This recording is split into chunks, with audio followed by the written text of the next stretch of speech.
መርካቶ ላይ ያሉ ሱቆች በቀናት ውስጥ ለቀው እንዲወጡ ጥብቅ ማስጠንቀቂያ ተሰጠ። በአገሪቱ በተደረገው ድንገተኛ ፍተሻ 12 የነዳጅ ማደያዎች ታገዱ። ዶክተር ደሳለኝ ጫኔ ለቀረበላቸው የስልጣን ሹመት ምላሽ ሰጥተዋል። ሌሎች የአፍሪካን ሀገራት አንፈርምም ያሉት የቢሊዮን ዶላር ድጋፍ ኢትዮጵያ ፈረመች። ዓለምን ያታለለው ለይስሙላ የተፈረመው የአሜሪካና የኢራን ስምምነት በአጭሩ ፈርሷል። ከዚህም ጋር ተያይዞ ወታደራዊ ጥቃቶች ተፈጽመዋል። ጠቅላይ ሚኒስትር አብይ አህመድ ለሰጡት ማብራሪያ የኤርትራው መንግስት ጠንከር ያለ አጸፋዊ ምላሽ ሰጥቷል።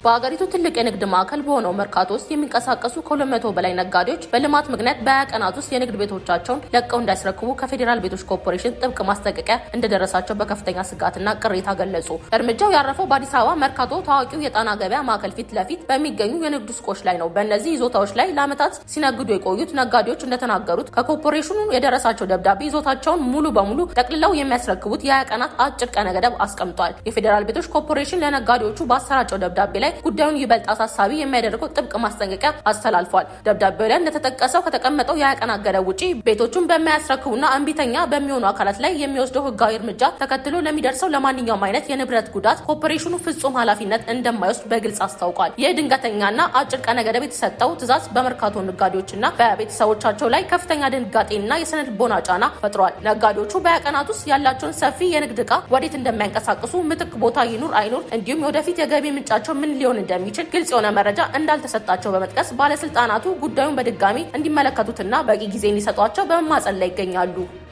በነዳጅ ማደያዎች የመቅጃ ማሽኖች ላይ በተደረገ ድንገተኛ የኢንስፔክሽን ምርመራ ከተቀመጠው ህጋዊ ልኬት በታች ሲቀዱና የነዳጅ ቅሸባ ሲፈጽሙ የተገኙ 12 የነዳጅ ማደያዎች በጊዜያዊነት ከነዳጅ አቅርቦት እንዲታገዱ ጥብቅ ትዕዛዝ ተላለፈ። የነዳጅና ኢነርጂ ባለስልጣን ጥፋተኝነታቸው በተረጋገጠባቸው ማደያዎች ላይ የወሰደውን የቅጣት እርምጃ ለነዳጅ አቅራቢ ድርጅትና ለሚመለከታቸው ኩባንያዎች በይፋዊ ደብዳቤ አሳውቋል። ባለስልጣን መስሪያ ቤቱ ከግንቦት 29 ቀን 2018 ዓ.ም ጀምሮ በተከታታይ ቀናት በተለያዩ የሀገሪቱ ከተሞች ድንገተኛ የስምሪት ፍተሻ ሲያካሂድ ሰንብቷል።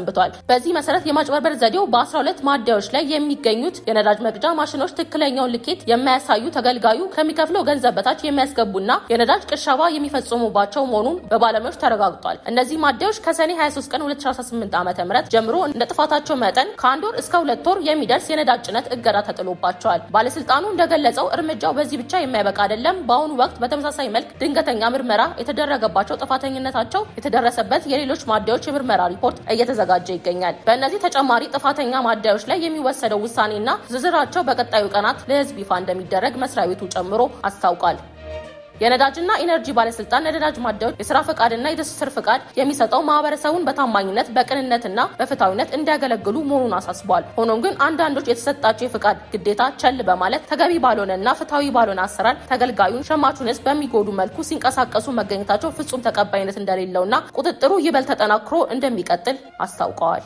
ባለፉት 5 ዓመታት የአማራ ብሔራዊ ንቅናቄን ወክለው በህዝብ ተወካዮች ምክር ቤት የባህር ዳር ከተማ መራጮችን ሲያገለግሉ የቆዩት ታዋቂው ተቃዋሚ ፖለቲከኛ ዶክተር ደሳለኝ ጫኔ ከማንኛውም ቀጥተኛ የፖለቲካ እንቅስቃሴ ራሳቸውን ማግለላቸው በይፋ አስታውቀዋል። በምክር ቤቱ የመጨረሻ ስብሰባ ላይ ጠቅላይ ሚኒስትር አብይ አህመድ ለዶክተር ደሳለኝ ጫኔ ከመንግስታቸው ጋር አብረው እንዲሰሩ የስራ ጥሪ አቅርበውላቸዋል። የቀድሞ የዩኒቨርሲቲ መምህር ዶክተር ደሳለኝ ጠቅላይ ሚኒስትሩ አብረን እንስራ በማለት ላቀረቡላቸው ጥሪ ላሳዩአቸው አክብሮት ከልብ የመነጨ ምስጋናቸውን አቅርበዋል። ጠቅላይ ሚኒስትሩ አብሮ የመስራትን ጥሪ ቢያቀርቡላቸውም ዶክተር ደሳለኝ ጫኔ ግን የገዢውን የብልጽግና ፓርቲ እንደሚቀላቀሉ የገለጹት ነገር የለም። ይልቁንም ለጊዜው በማንኛውም የፖለቲካ ፓርቲ ውስጥ በአባልነትም ሆነ በደጋፊነት እንደማይሳተፉና ራሳቸውን ከቀጥተኛ የፓርቲ ፖለቲካ ማግለላቸውን በግልጽ አስታውቀዋል።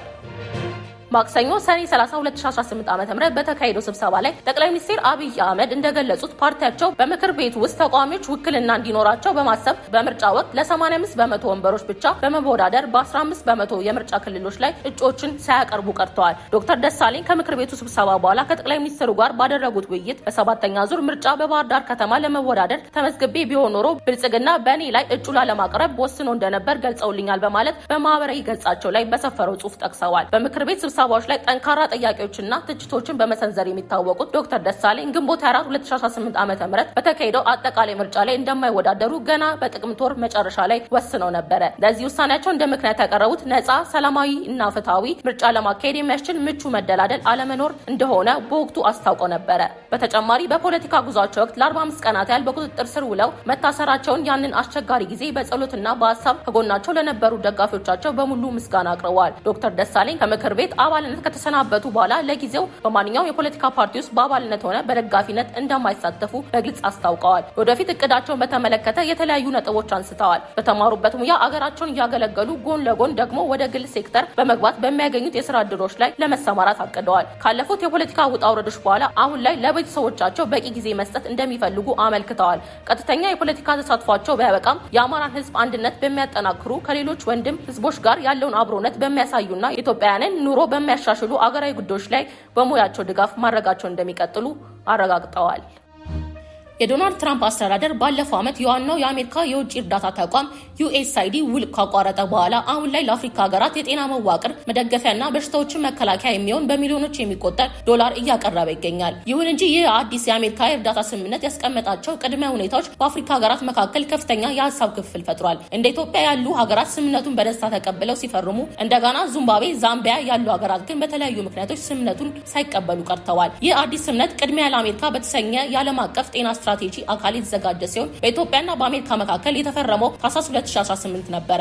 አሜሪካ በዚህ የመግባባት ስምምነት አማካኝነት በ5 ዓመታት ውስጥ $1 ቢሊዮን ለኢትዮጵያ ትሰጣለች። የፕሮጀክቱን አፈጻጸም መነሻ በማድረግ ደግሞ ተጨማሪ $150 ሚሊዮን እንደምትጨምር አስታውቃለች። በአንጻሩ ኢትዮጵያ በዚሁ ጊዜ ውስጥ $450 ሚሊዮን በጤናው ዘርፍ ላይ በሀገር ውስጥ ኢንቨስት ለማድረግ ቃል ገብታለች። የኢትዮጵያ ገንዘብ ሚኒስቴር እንዳስታወቀው ስምምነቱ ሀገሪቱ በሽታዎችን የመከላከል አቅሟን እንድታሳድግ፣ የጤና ስርዓቷን ጥንካሬ እንድታሻሽልና የማህበረሰብ ጤና ስርዓትን እንድታጠናክር ይረዳታል ሲሉ ገልጸዋል።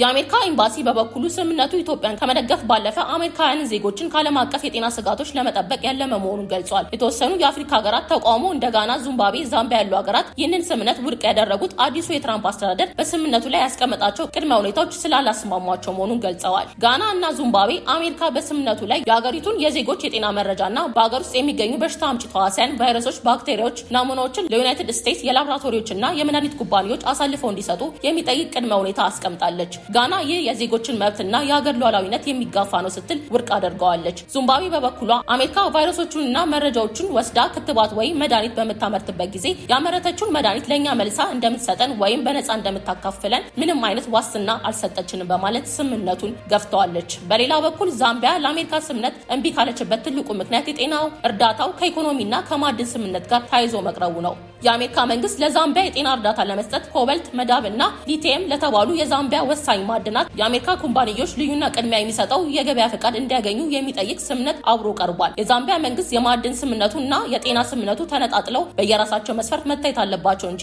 አንዱ ለአንዱ ቅድመ ሁኔታ መሆን የለበትም በማለት ሳይፈርም ቀርቷል። አዲሱ የአሜሪካ የሁለትዮሽ ስምምነት እርዳታው በተግባር ላይ በሚውልበት ጊዜ ሀገራቱ ማንኛውም የሕክምና ግብዓቶች፣ ክትባቶችና መድኃኒቶች ከአሜሪካ የፋርማሲ ዩቲካል ኩባንያዎች ብቻ እንዲገዙ በግልጽ ያስገድዳል። ይህ ደግሞ ሀገራቱ ርካሽ የሆኑ የህንድ ወይም የሌሎች ሀገራት መድኃኒቶችን እንዳይገዙ መብታቸውን ስለሚገድብ ጥያቄ አስነስቷል። ኢትዮጵያ በጤናው ዘርፍ ያለባትን የገንዘብ እጥረት ለመቅረፍ የ$1.1 ቢሊዮን የአሜሪካ ፈንድ በትጋት ለመተግበር ብትስማማም ሌሎች የአፍሪካ ሀገራት ግን ከገንዘቡ በስተጀርባ ያሉትን የአሜሪካ የፖለቲካ ፍላጎቶች በመስጋት ስምምነቱን ገፍተውታል። ይህ ሁኔታ የአሜሪካ የውጭ እርዳታ ፖሊሲ በአፍሪካ ቀንድና በሌሎች የቀጠናው ሀገራት ላይ የተለያየ ተጽዕኖና አቀባበል እያሳደረ መሆኑን በግልጽ ያሳያል።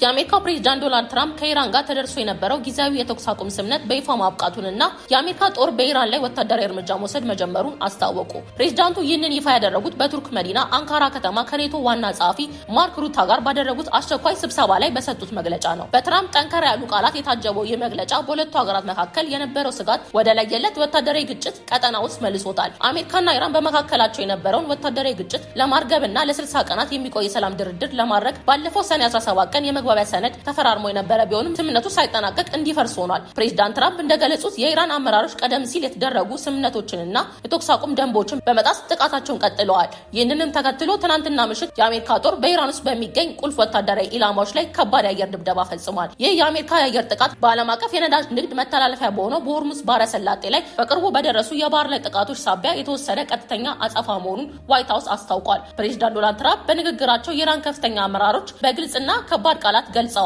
መሪዎቹን ክፉና በሽተኞች ሲሉ የጠሯቸው ሲሆን ከነዚህ አካላት ጋር ዲፕሎማሲያዊ ንግግር ማድረግና በጠረጴዛ ዙሪያ መቀመጥ አሁን ባለው ሁኔታ ጊዜ ማባከን ብቻ ነው ሲሉ አጣጥለውታል። ትራምፕ አክለውም አሜሪካ ጥቅሟንና በቀጠናዋ ያሉትን የጦር ሰፈሮችን ለመጠበቅ ማንኛውም አይነት ወታደራዊ ኃይል ከመጠቀም ወደኋላ እንደማትል ለኔቶ አጋሮቻቸው አረጋግጠዋል። ይህ የተኩስ አቁም ስምምነት መፍረስና የአሜሪካ አጸፋዊ የአየር ድብደባ ለአፍሪካ ቀንድና ለመካከለኛው ምስራቅ ሀገራት ከፍተኛ የደህንነት ስጋት ፈጥሯል። የሰኔ 17ቱ ስምምነት ለቀጠናው ሰላም ተስፋ ጭሮ የነበረ ቢሆንም አሁን የተፈጠረው መሻከር ሁለቱን ሀገራት ወደ ሰፊና ወደማይገመት ቀጥተኛ የጦርነት አዙሪት ውስጥ ሊከታቸው ይችላል ሲሉ የጂኦፖለቲካ ታዛቢዎች ስጋታቸውን እየገለጹ ይገኛሉ።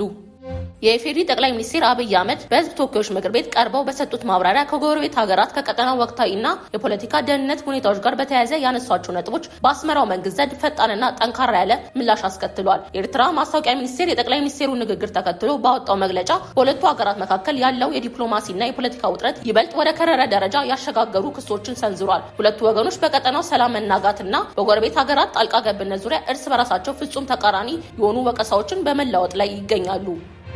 ጠቅላይ ሚኒስትር አብይ አህመድ ለምክር ቤቱ አባላት በሰጡት ማብራሪያ በትግራይ ክልል የሚንቀሳቀሱ ኃይሎችን በቀጥታ የኮነነ ጠንከር ያለ አስተያየት ሰጥተዋል። ጠቅላይ ሚኒስትሩ እንዳሉት በትግራይ ክልል ውስጥ ያሉ ኃይሎች የክልሉን ወጣቶች በጉልበት እያፈሱ ለሱዳን የእርስ በርስ ጦርነት እየሸጡ መሆኑን ገልጸዋል። የትግራይ ወጣቶች በማያውቁትና በማይመለከታቸው ጉዳይ በሱዳን ጦርነት ውስጥ ህይወታቸውን እያጡ ነው ያሉት ጠቅላይ ሚኒስትሩ ይህ ድርጊት አሁንም ከጦርነት መዘዝ ባላገገመው የትግራይ ህዝብ ላይ ተጨማሪ መከራና ስቃይን የሚጋብዝ ነው ሲሉ በጽኑ ወቅሰዋል። በተጨማሪ ጠቅላይ ሚኒስትሩ የኢትዮጵያ ብሔራዊ ጥቅምና ሉዓላዊነት አደጋ የሚጥል ማንኛውንም አይነት የውጭ ኃይሎች ትንኮሳ ለመመከትና ሀገርን ለመከላከል መንግስታቸው በማንኛውም ሰዓት ሙሉ ዝግጁነት እንዳለው አስምረውበታል። የኤርትራ ማስታወቂያ ሚኒስቴር የጠቅላይ ሚኒስትሩ ንግግር ተከትሎ ባወጣው ይፋዊ መግለጫ የጠቅላይ ሚኒስትሩ ክስ ውድቅ ባደረገ መልኩ ለሱዳን ግጭት መባባስ ቀጥተኛ ተጠያቂው የኢትዮጵያ መንግስት ራሱ ነው ሲል መልሷል። ኢትዮጵያ በቤንሻንጉል ጉሙዝ ክልል ውስጥ ለሱዳን ፈጣን ደጋፊ ኃይሎች ሚስጥራዊ የጦር ሰፈርን ማሰልጠኛ ሰጥታለች። በዚህ ማሰልጠኛ አማካኝነት የኢትዮጵያ መንግስት በሱዳን ደም አፋሳሽ ጦርነት ውስጥ በቀጥታ ተሳታፊ እየሆነ ይገኛል። ኤርትራ ይህንን ድርጊት የሚያረጋግጡ ግልጽና ተጨባጭ ማስረጃዎች በእጇ እንደሚገኙ አስታውቃለች ሲሉ ተናግረዋል። የኤርትራ መንግስት መግለጫ የኢትዮጵያን የውስጥና የውጭ ፖሊሲ በመንቀፍ ቀጥሏል። ኢትዮጵያ የዓለም አቀፍ ህግጋትና የቀጠናው ሀገራት ሉዓላዊነት እየጣሰች ያለችው የባህር በር ባለቤትነት በሚል ሽፋን በምታሳየው የግዛት ማስፋፋት ፍላጎት የተነሳ ነው ብለዋል። የኢትዮጵያ መንግስት አሁን እየተከተለ ያለው አካሄድ ሚዛኑን የሳተ ነው ሲል የገለጸ ሲሆን በአንድ በኩል በቀጠናው ላይ ጥቃት አድራሽ፣ በሌላ በኩል ደግሞ ራሱን እንደ ተጠቂ አድርጎ የማቅረብ ድራማ እየሰራ ነው ሲል በጠንካራ ቃላት ገልጿል። ይህ አዲስ የቃላት ልውውጥ በኢትዮጵያና በኤርትራ መካከል ከፕሪቶሪያው የሰላም ስምምነት በኋላ የተፈጠረውን የሀገሪቱን መራራቅና አለመተማመን ይበልጥ የሚያጎላ ሆኗል። ሁለቱ ጎረቤታሞች በሱዳን ቀውስ ዙሪያ እርስ በርስ የሚሰነዝሯቸው እነዚህ ከባድ ክሶች በቀጠናው ላይ ሊያስከትል የሚችለው የጂኦ ፖለቲካዊ ውጥረት በቀላሉ የሚታይ እንዳልሆነ የፖለቲካ ታዛቢዎች እየገለጹ ይገኛሉ። ለዕለቱ የያዝናቸው ትኩስ ዜናዎች እነዚህ ነበሩ። በየዕለቱ ትኩስ ዜናዎች እንዲደርሷችሁ ቻናላችንን ሰብስክራይብ በማድረግ ቤተሰብ ይሁኑ።